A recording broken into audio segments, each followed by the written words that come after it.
What is the verse from the Quran that made Shaitan cry? And why did it make him cry? And that it's been narrated that Anas ibn Malik, the great Sahabi radiallahu an, he said when this verse was revealed, that Shaitan cried. Allah subhanahu wa ta'ala tells us in Surah Ali Imran, chapter 3, verse 135, وَالَّذِينَ إِذَا فَعَلُوا فَاحِشَةً أَوْ ظَلَمُوا أَنفُسَهُم. Those who do that which is fahisha, that which is immoral. أَوْ ظَلَمُوا أَنفُسَهُم. They oppress themselves, meaning they oppress themselves by sinning, by shortcomings. What do? What's the first thing they do when they fall into this sin, when they do that which is immoral? ذَكَرَ اللَّهِ. They remember Allah. They remember the greatness of the one they're disobeying, the greatness of the one that they're sinning against.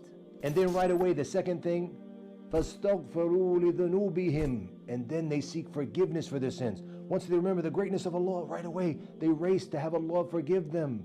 And Allah said, وَمَن يَغْفِرُ الذُّنُوبَ إِلَّا اللَّهِ. And who forgives the sins other than Allah? And then the third thing, وَلَمْ يُصِرُّوا عَلَى مَا فَعَلُوا وَهُمْ يَعْلَمُونَ.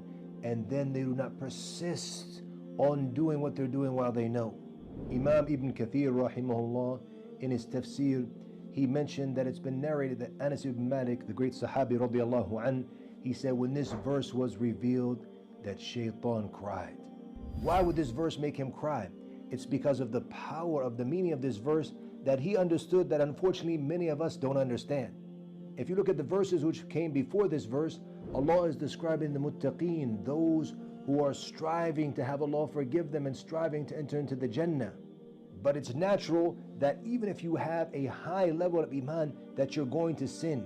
That's why the Prophet ﷺ told us in the hadith, كُلُّ بَنِي آدَمْ خَطَّاء وَخَيْرَ الْخَطَّائِينَ التَّوَّابُونَ. That all of the children of Adam, that they make mistakes, that they have sins. And the best of those who sin are the tawwabun, the ones who are constantly repenting. In this verse, when Allah is describing the muttaqeen, He says, if they do that which is fahisha, that which is immoral, this is something could be big. Or if they sin, that could be at different levels. So just because he's from the muttaqeen, he's from the pious, doesn't mean he's not going to fall. But what makes him unique and what makes him special is that right away, once he falls into that, and Shaitan got him, that he ذكر Allah, he remembers Allah. Then right away, فَاسْتَغْفِرُوا لِذُنُوبِهِمْ, then he seeks forgiveness for his sins. And then the third thing, وَلَمْ يُصِرُّوا, that they're not persistent on doing those sins. And that he is not persistent, meaning he's not constantly doing that sin.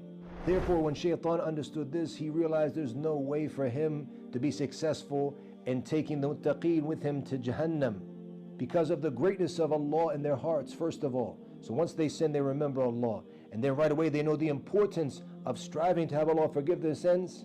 And they're not going to be from those who are persistent and consistently doing them.